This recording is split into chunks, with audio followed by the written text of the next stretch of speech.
धर्मशाला नगर निगम चुनाव से पहले भाजपा ने कांग्रेस सरकार और नगर निगम प्रशासन पर बड़ा हमला बोला है। पूर्व मंत्री विक्रम ठाकुर ने आरोप लगाया है कि धर्मशाला में कांग्रेस का कार्यकर्ता के साथ भ्रष्टाचार और अव्यवस्था का प्रतीक बन चुका है, जिसके साथ उनका कहना है कि शहर में पानी संकट, टूटी सड़कें और कूड़े के ढेर आम लोगों की परेशानी बढ़ता जा रहा है। भाजपा का कहना है कि जनता अब बदलाव चाहती है और चुनाव में इसका जवाब देगी।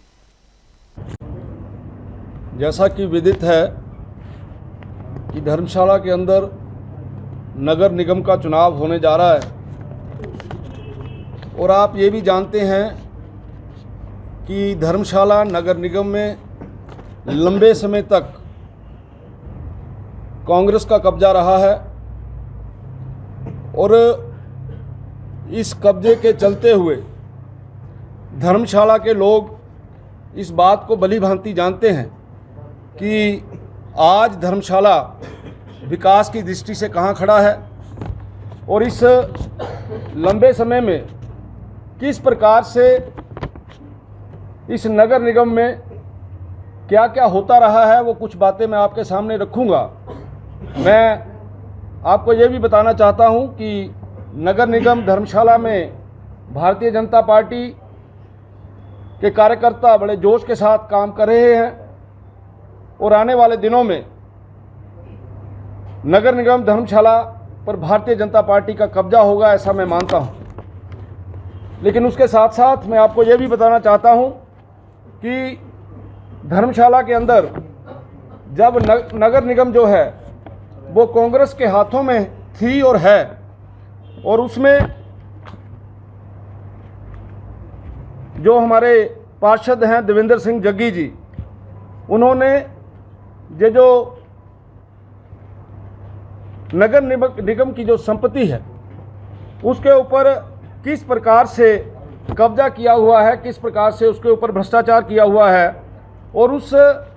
घोटाले के कारण से सरकारी खजाने के ऊपर लगभग 1.5 करोड़ रुपए का जो है से ज़्यादा का जो है उसका नुकसान हुआ है। धर्मशाला के निवासियों के ऊपर कांग्रेसियों द्वारा आम जनमानस के ऊपर वित्तीय बोझ भी बढ़ाया है। आपके ध्यान में रहे कि 2025-26 में नगर निगम ने बजट में विद्युत उपकर जो है उसको 10 गुना बढ़ाया था, जिसमें जो 1 पैसा प्रति यूनिट था वो 10 पैसे प्रति यूनिट हुआ, जिसके कारण से हम ये कह सकते हैं कि इनकम की तरफ ज़्यादा ध्यान दिया गया और जो आम जनमानस है उसको वित्तीय बोझ का जो है वो सामना करना पड़ रहा है। इसी प्रकार से आपके ये भी ध्यान में होगा कि 2017 में धर्मशाला के अंदर धर्मशाला बस स्टैंड परियोजना की शुरुआत हुई थी और इस निकम्मी जो हमारा इनका काम रहा है, काम करने की शैली रही है, जिसके कारण से उनकी जो प्रशासनिक अक्षमता जो है वो उजागर होती है कि उस बस स्टैंड का काम आज की तारीख में भी जो है वो पूरा नहीं हुआ है। आपके ध्यान में यह भी होगा कि नगर निगम के अंदर ठेकेदारों द्वारा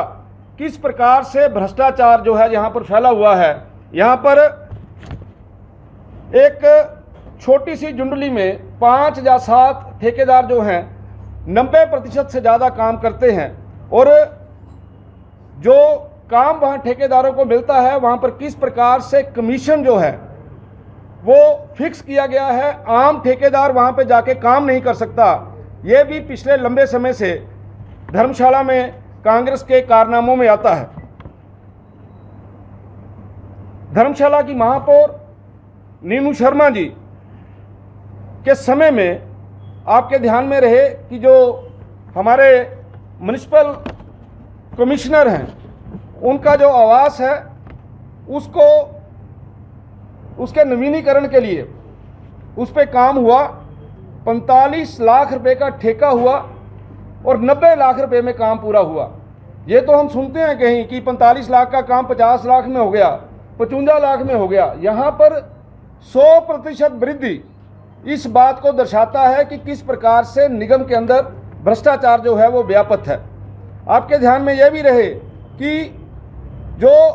वाहन कचरा इकट्ठा करते हैं, जो उनका टेंडर हुआ है उस टेंडर के अंदर भी इनके जो पार्षद जो चुने गए थे उन्हीं के रिश्तेदार जो है वहाँ पर काम कर रहे हैं और उनको अनुचित लाभ जो है वो दिया जा रहा है। धर्मशाला की महापौर के आवास से जुड़ी सरकारी ज़मीन का अतिक्रमण और उसके ऊपर गंभीर सवाल उठाए जा रहे हैं और भूमि नियमों का दुरुपयोग किया जा रहा है। ये भी एक काला कारनामा जो है वो धर्मशाला की कांग्रेस का हमारे सामने आया है। आपके ध्यान में रहे जुलाई 2025 में